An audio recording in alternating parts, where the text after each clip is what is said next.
Welcome to All of Life. My name is Tyler Fouche, and I am one of the head youth leaders here. And I have called All of Life home, my family, for over 10 years. And I just want to say, you guys have a lot of options on what to do here on a Sunday morning. You could be out, you could be doing anything else. So I just want to say, we appreciate that you chose to come to our church and be here. So thank you and welcome. And I got to be honest, when Jared asked me to start youth about 2.5 years ago, I was pretty hesitant. I'm like, man, I got a job, I got 4 kids, this is too much. And I just kept thinking about it and thinking about it. He kept bugging me and bugging me. And I'm like, okay, fine, I'll do it, but we got to find some other leaders. So he got Bowman and Meredith involved, and we've been doing it. And I'm telling you guys, it is absolutely so fulfilling to jump in and serve youth. So I'm just putting that out there. And guys, we have great kids at this church. They're awesome. And I think it's largely in part to your parenting. So please keep that up because it makes my job significantly easier. We don't have to do a whole lot of policing at camp and everything. It's amazing. So I just want to say, hey, thanks for that. And like Jared was saying, guys, youth groups, they can be kind of funny, right? It can almost feel like a separate group within the church.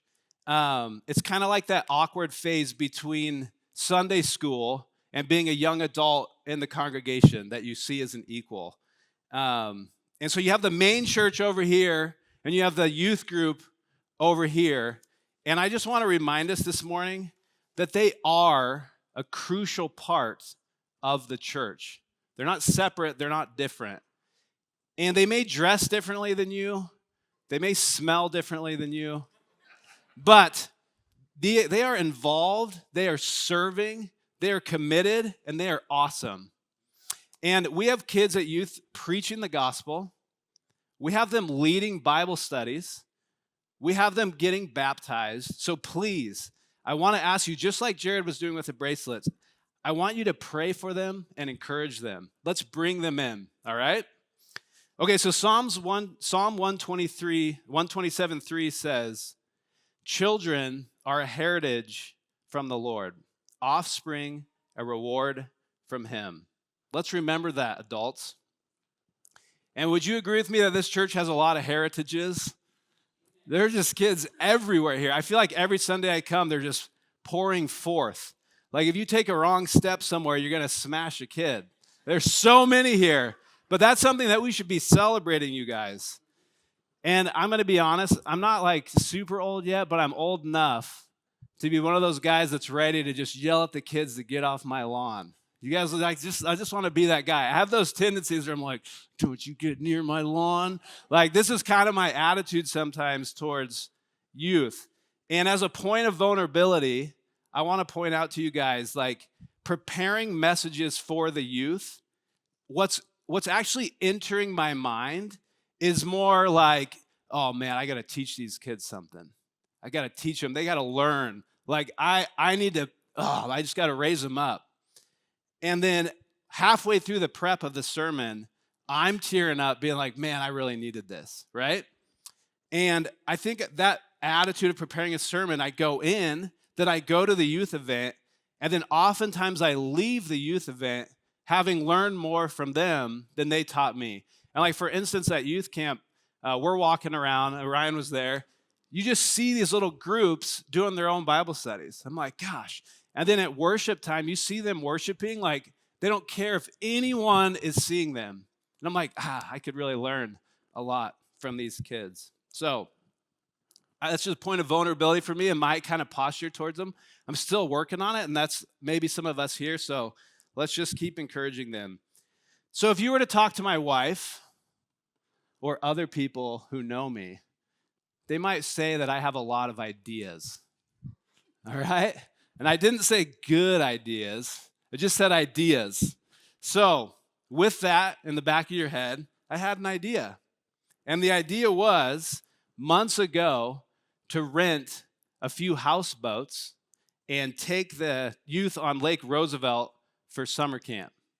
That was my idea. And I just feel like normal, already set up camp was just too easy. It made too much sense, right? Everything was there. Everything was ready to go. I'm like, what's the catch? But so we decided to do this like really complicated thing. And if you've ever been to Lake Roosevelt, it's about an hour and a half from here. You would know when you look down it, you just see miles and miles of sandy beaches. All right? So it has sandy beaches as far as the eye can see. And the idea is you rent a houseboat, you drive it around a little bit, and you pull it up on the sandy beach. And now you've created this just amazing space for the children to hang out and do what they do. And the houseboat rental company, they have about 15 houseboats, okay? So if you just do the math, you got 500 miles of beach and 15 houseboats. It's pretty likely you're going to find a spot. And so it wasn't until I was driving down the hill into the Columbia River Gorge and looking around that I realized that Lake Roosevelt does not always have hundreds of miles of beaches, all right? It does until a few days before camp when they decide to close the dam and raise the water level so that there's no more beaches. It just swallowed them up.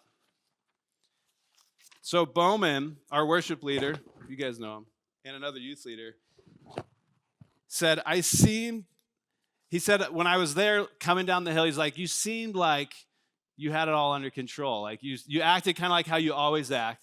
But guys, inside my tum-tum was hurting so bad. Oh my goodness. I was freaking out. I had 60 people coming hours behind me and nowhere to put them. All right? So I went to the guy behind the counter and I was just like, all right, chill out. I'm not feeling super Christian right now. Just got to like talk to this guy, figure out what's the deal. We called, we made sure of all this. And he said two things. We would be lucky to find 5 feet of beachfront right now. And number 2, had I thought about taking the kids to camp in the small park down the road? 2 super unhelpful things. Like, thanks a lot, buddy. So I called the other leaders immediately. I'm like, guys, here's what we're up against. Like, start brainstorming. Let's think. Who then in turn called the prayer team, which I didn't know we were already getting prayer, which is so awesome. And Bowman and I set out in a little scout boat to find a beach. And I'm not kidding. There's maybe 3 or 4 beaches, all with about 5 foot of sand.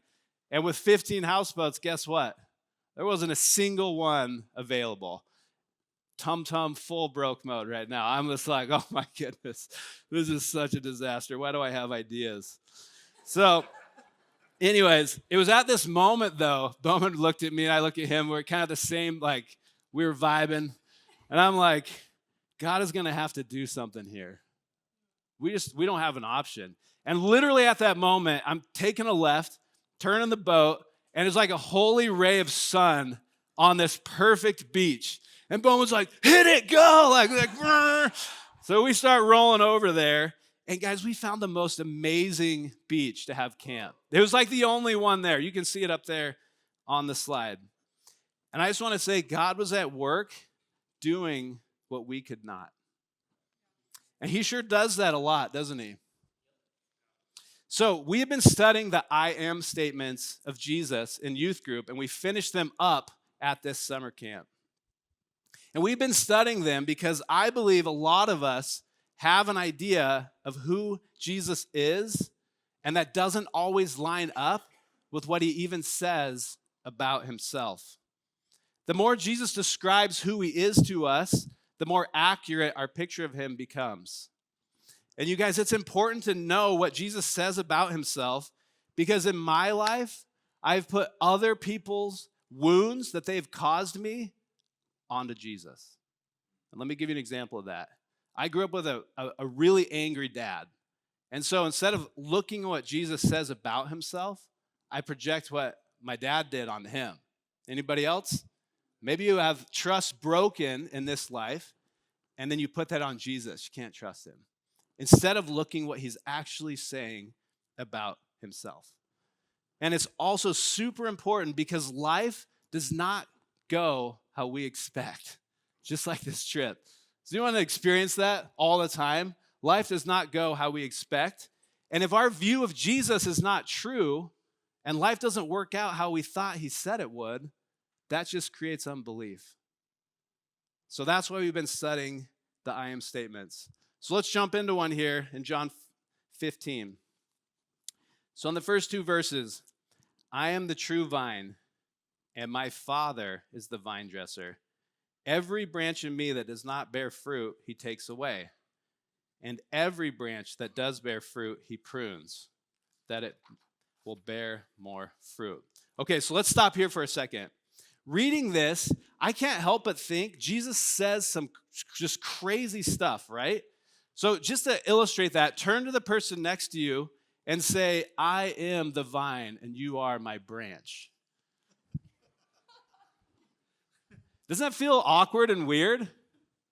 But the reason I had you do that, when someone says that out loud, you're like, yeah, that doesn't make sense. Like, who talks like that? And I think those of us who have been at the church over and over and over and over again, at least this is how I am, I've read this stuff a lot, and I become indifferent to it. I read it, I'm like, yeah, vine, got it. I'm a branch, like, whatever that looks like. Like, this is how I kind of do it, and then I just move on. I'm not even paying attention. But when you stop and hear what he's saying, you're like, what in the world? What is he talking about? And I brought this quote up. If you come to any of the youth group sermons, you've heard this quote like 15 times by now. But studying these I am statements, C.S. Lewis, if you guys have heard of him, he has a one called the trilemma. And it says, listen to this. I'm indifferent with my posture when reading Jesus' statements. C.S. Lewis is saying we cannot be indifferent to what Jesus says about himself. He is either a liar, a lunatic, or your Lord. Because you can't read it and be like, whatever. He doesn't leave you that option. So reading this, I just want to challenge and encourage you, hey, focus in on this and really try and see what Jesus is saying about himself. And honestly, after saying that to each other, if you just heard a random guy out there say that, you'd probably think he was a lunatic. That's what I would think. If I'm on my way into Costco and someone told me he was the vine, I'm a branch, I'm like, yeah. And I would head on in, right? It would be like, that guy's crazy. So think about what he's saying. It really is profound. And this vine talk, fortunately in this case, the vine talk, he's speaking to the Jews. They would have immediately known what he was talking about in this case. The vine in the Old Testament is always used to describe Israel. So it's Israel or God's people. So Jesus is saying, I am Israel. I am God's people. It'd be like someone coming in here and saying, I am America, right? I'm not going to unpack what that means. Probably be some bald eagles or something. I'm going to leave the politics to Pastor Jared. Okay, so anyways, God had called, what does it mean to be Israel? God had called Israel to be a holy nation, to be a light to the world, and to keep his word. That's what Israel means. That's what they're supposed to be. That's their motto. That's what they're supposed to be doing. And have they done it? No, they have not done it. They have failed at every opportunity. In fact, when the vine is mentioned in the Old Testament, almost exclusively it's used as a negative term, God saying he's going to cut off the vine. So it's not a term of endearment. It's a negative term to be like, you guys aren't doing it. And so remember where we're at in the story here in John. Jesus is hours, you guys, away from getting slaughtered on the cross. That's where we're at in the storyline. So he is right there. And what is he doing here? He's literally encouraging his disciples moments before his death, saying, I am the true vine. He's saying, I got you. You can't do it, but I can do it. I got you. I'm going to do what you cannot do. So I love in verse 2, Jesus says, man, he says some stuff. He says, and if you abide in me, you will get pruned. That's what he says. Was that the word you guys were expecting? I wasn't. If I'm being honest, I love being comfortable. Like, I will work so hard so I can be lazy. Like, oh man, for days I'll work just so I can take a day off, right? Like, I love that feeling. And if I was writing the Bible, if I was saying this, that is the word I would have put there. Abide in me and you will be comfortable. That's the word I'd have there. What word would you put there? I bet it's not pruned. So if you love a good pruning, raise your hand. Nobody, right? That's easy. I don't like when the preacher makes me raise my hand. Leave me alone. Okay, when we bought our property up on the hill, and we have all this scrag and like rough bushes and all this, and in the middle there was one almost dead apple tree.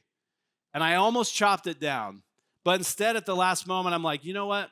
Let's prune it instead and just see what happens. So we're pruning it. I'm climbing this tree, chopping things off. I don't know. I'm kind of a softie with plants, but I just imagine the tree is like, oh, like stop it. Like every time you clip one of those things off, I just imagine he wants to turn it around on one of your fingers and just be like, how's it feel, dude? But I love that illustration. Just like, ouch, ouch. Guys, last summer, that tree produced so many apples, the branches were bending to the ground, all right? In coming down the hill from camp, I know two things. Jesus was already doing what I couldn't do, and I was getting pruned hard. So look at verse 4 and 5 with me. Remain in me as I also remain in you. No branch can bear fruit by itself. It must remain in the vine. Neither can you bear fruit unless you remain in me. I am the vine, you are the branches. If you remain in me and I in you, you will bear much fruit. Apart from me, you can do nothing. So to be a Christian is to produce fruit. That is what it's saying here. And what does that mean? Like, what does it mean to produce fruit? Does that mean life's going to be easy? Does that mean you're going to be successful? Does it even mean that you're going to be out in your community and given to charities and all that? Is that what it means to produce fruit? Well, I'll tell you what it means. If you look at Galatians 5, it says, but the fruit of the Spirit is love, joy, peace, forbearance, kindness, goodness, faithfulness, gentleness, and self-control. Against such things, there is no law. That's the fruit. And it's only because Jesus is doing what we cannot do that we can even begin to produce fruit. So he already did the impossible for you. He is taking you home to heaven, Christian. He is asking you to abide in him for the ride.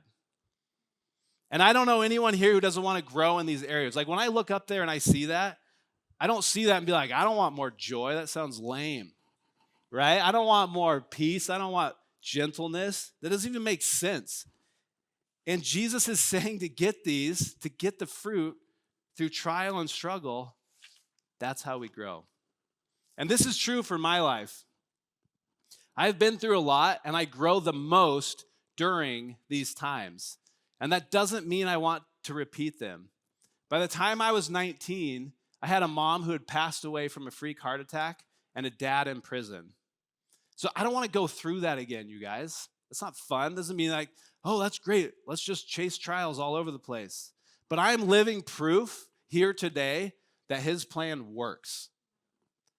And most of us here today, as we walk out of these doors, we're facing something difficult, something challenging. We're not going to just bliss when we walk out of those doors. So what would it look like, you guys, to trust Jesus with that pruning and face it together with him? This is the Christian walk. Make no mistake. Please, you guys, hear this. You don't get saved once. You don't say something special and that's it. You have to constantly be abiding in Jesus. Look at verse 3 with me. I love how Jesus puts these verses in that just seem so out of place, at least to me reading them. And that's kind of a heads up to me as I'm going through to be like, I need to pay attention. This seems out of place. He tells the disciples, you are already clean because of the word I have spoken to you. Did you guys catch that reading it? Like, why does he say that right there? And again, remember our storyline here. Jesus is hours from hanging on the cross. He also knows Peter. If you know the story, he knows Peter is going to deny him 3 times, right? So he's going to go to the cross. Peter's there being like, I'll never leave you. And then as soon as he gets taken away, what's Peter do? He denies him and he leaves him. And this is who Jesus is pronouncing clean. Do you think about that? Like he knows it's coming. Why? Why is he pronouncing them clean right here? All of them are about to abandon him. And he's like, you're clean. I don't get it. Guys, they simply heard Jesus' word and believed. That is all they've done at this point. That's it. He is going to do the rest. He's going to do what they can't do. And I was reworking this sermon for adults, but I thought I'd leave this part in because we were all kids once. So have you ever messed up super bad and your parents didn't know? I sure have. When I was in third grade, my mom happened to be my teacher, and we had this one very specific rule. She said, do not run across the road. And that sounded like a challenge to me, you guys. I'm like, let's go. Let's run across this road. So there's this girl there, Michaela. I don't know why this is such a vivid memory in my mind. There's this little girl, Michaela, that I was trying to show off for. I'm like, let's run across the road together, Like, that was it. So I did it. I ran across this road, and I got away with it. But then there just so happened to be this other little girl who was a little rat and told on me. And I'm not going to mention her name. It was Leah. Leah was the rat. And she told on me. And I avoided my mom the rest of the day, right? When she finally caught up to me, this is the worst when my parents did this. She said, well, you're going to have to face your dad later. That's all she said, which I knew. That was bad. So what did I do when I get home? Did I run to my dad and tell him what I'd done? No, I ran away. I avoided him. I was not going near that guy. And eventually he found me, and my bottom became extremely sore, right?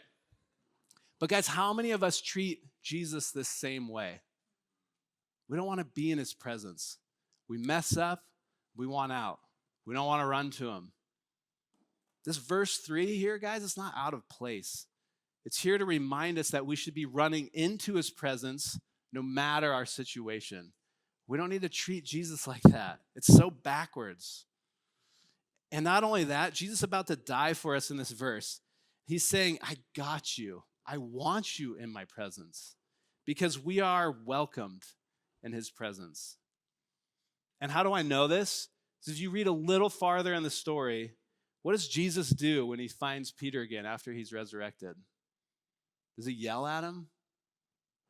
No, he says he loves him 3 times to undo his denying 3 times. Peter was welcomed back into Jesus' presence after abandoning him. This is the God that we serve. This is his posture towards us. And guys, this is the best part. If you are a Christian, you enjoy the same freedom as Peter. That's what this whole section is about. Jesus died for your sin, not so you can run and hide, but so you can come to him and abide in him. That's the word that they use. This is what abiding in Christ looks like. It's just being in his presence. And Hebrews 4:16 puts it so good. Listen to the words it uses. Let us then approach God's throne of grace with confidence, so that we may receive mercy and find grace to help us in our time of need. I love that. We get to come with confidence. And now in his presence, and only in his presence, do we have the ability to bear fruit. If you abide in my love, you'll obey my commands. Guys, when I say that word at youth groups, the teens' eyes just glaze over. They're like, oh, the O word, obedience, right? But do you see what Jesus is saying here? Abiding in him is the only way that we can be fruitful. And we get this so backwards. I do this all day long. We don't obey commands to somehow rejoin the vine. It doesn't make sense. It doesn't work that way. We're out here running around trying to do stuff so we get stapled back on the vine.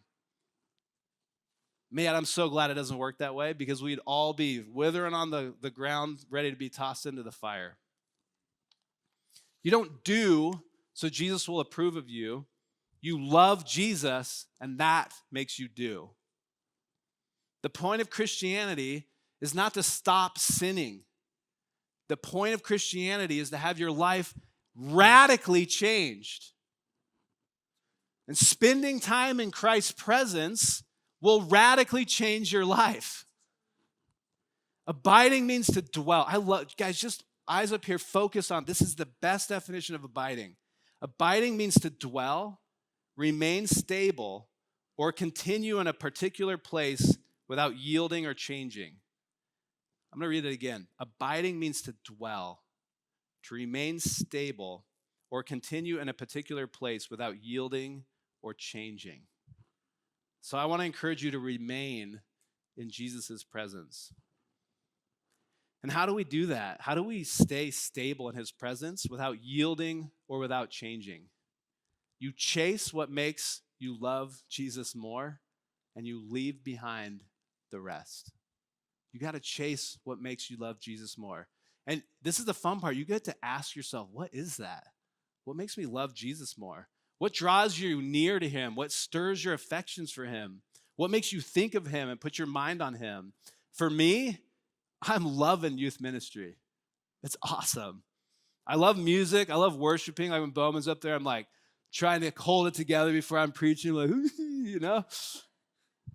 I mean, are you getting this? This is like, you get to see, what is it? What just makes you fall in love with him? I love prayer. I love fellowship with others. I love seeing people transformed. All of this grows my affection for him. All of this keeps me in my in his presence. What is it for you? And hear this. Please hear this. Jesus made it possible to stop worrying about what you can't control. So spend more time in his presence. The opposite is true too, though. Like, what's taking your love away? Are you getting fearful, scrolling the news, looking up every bad thing on social media? Like, what are you watching on Netflix? What are you watching on YouTube? Is that helping you feel close to Jesus? What's causing you unbelief when you're reading it? What's putting you in compromising situations? Just leave it behind, you guys. Leave that behind. And this is why. If you leave it behind, Jesus is offering you something. He's offering you something amazing if you abide in him. It's at the end of this verse. So look at verse 10 and verse 11. If you keep my commands, you will remain in my love, just as I have kept my Father's commands and remain in his love. I have told you this so that my joy may be in you and that your joy may be complete. Guys, think about what Jesus is saying here. Like, think about this. The creator of the universe. This is one really cool illustration we had at camp. There's no lights out there. Have you ever seen the stars when there's no light? They're incredible. The guy who created all that is deeply concerned with your joy. Think about that. It just blows my mind that the guy who created the universe is concerned with my joy. And not a little bit. He's deeply concerned with it. And I love a pastor I listen to, Matt Chandler. He says, joy is not the same as happiness. Happiness can come and go in an instant. Like, you wake up, get your nice cup of coffee, you brewed it right this morning, you know? You're feeling good, everything's going great, and then you try and print something. It literally never works, ever. I could never print. We theoretically have put a man on the moon, and you still cannot print in 2026. Now I'm mad. Now I'm not happy anymore, right? That's happiness. Joy is different. It's not what Jesus is talking about here. Joy is a resilient internal strength rooted in Christ that endures pain, suffering, and disappointment. Joy is a resilient internal strength rooted in Christ that endures pain, suffering, and disappointment. Have you guys ever met someone with joy, like that true joy? I can guarantee they've faced some trials. And I'm so jealous of that. When I see them, it doesn't matter what the world throws at them. They can throw anything at them, and they have their hope placed in the Savior. And they still have joy. Man, that's just so cool. You know what the difference is? They know that Jesus wins in the end. They know John 16:33 that says, I have told you these things so that in me you may have peace. In this world you will have trouble, but take heart, I have overcome the world. Man, I want to be like that. And guys, this next verse I'm going to read, this entire sermon is backed up and summed up in this one verse, and it's one that I've committed to memory because it's just perfect, and I need it. I just need it. It's James 1:2-3. Consider it pure joy whenever you face trials of many kinds, because you know that the testing of your faith produces perseverance. So God was with me coming down to find a beach. He was doing what I can't and growing me at the same time. And not only did he provide the beach, it was perfect. I mean, it was amazing. I was given a sermon at camp on another I am statement, I am the way, the truth, and the life. And I'm trying to draw this illustration. I'm like, okay, we all want to go home. Like even here today, we're like, all right, enough, guy. I want to go home, get in my bed, right? And I'm thinking, okay, what's the picture of home here? And Jesus wants to take us home, and we can't get there because there's a huge valley of sin and death separating us from our Creator. And while I'm preaching this, behind me is this huge valley with cliffs on all sides, and there's no way across. It's just huge. If you guys have ever been there, it's a massive lake. And I'm saying Jesus is the bridge. And I'm like, Jesus provided this spot. He was in every single detail. He was doing what I couldn't. I just think that's so cool. The star, like all the pictures, you guys, I mean, it's just amazing. And I was getting pruned hard this whole time. That was a logistical, crazy time trying to get everybody in and out of that. And I grew from it substantially. And my joy leaving camp is at an all-time high. So I'm asking you today, Christian, when you step out of church and face the problems that you're dealing with, what would it look like to bring them into Jesus' presence? How would that look for you? I mean, he's already done the impossible. He's invited you into his kingdom. He's died for you. He's made a way home for you. You have eternal life with him. So quit worrying about what's not in your control and come worship at Jesus' feet instead. What does that look like for you? I mean, I got to be honest. I meet people all the time who walk away from the faith, who are struggling with their faith, and they've never even given it a shot. They said some stuff, they prayed a prayer, and now they're grumpy because they sat back and Jesus isn't doing what they wanted. Didn't even give it a shot. Jesus is commanding us to abide in him, remember? And abiding is remaining in a particular place without moving.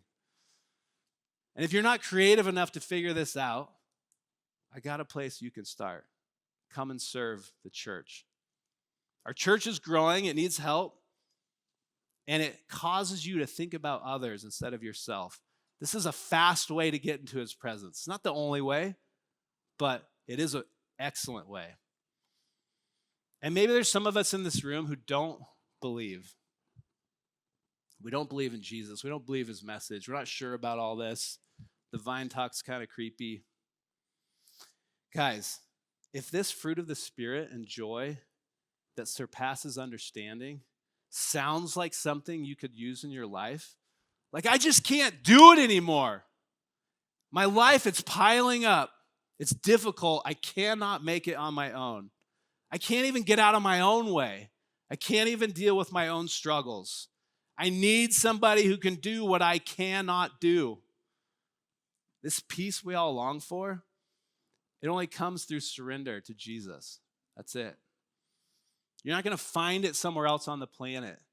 You're not going to find it in money. You're not going to find it in stuff. You're not going to find it in job security.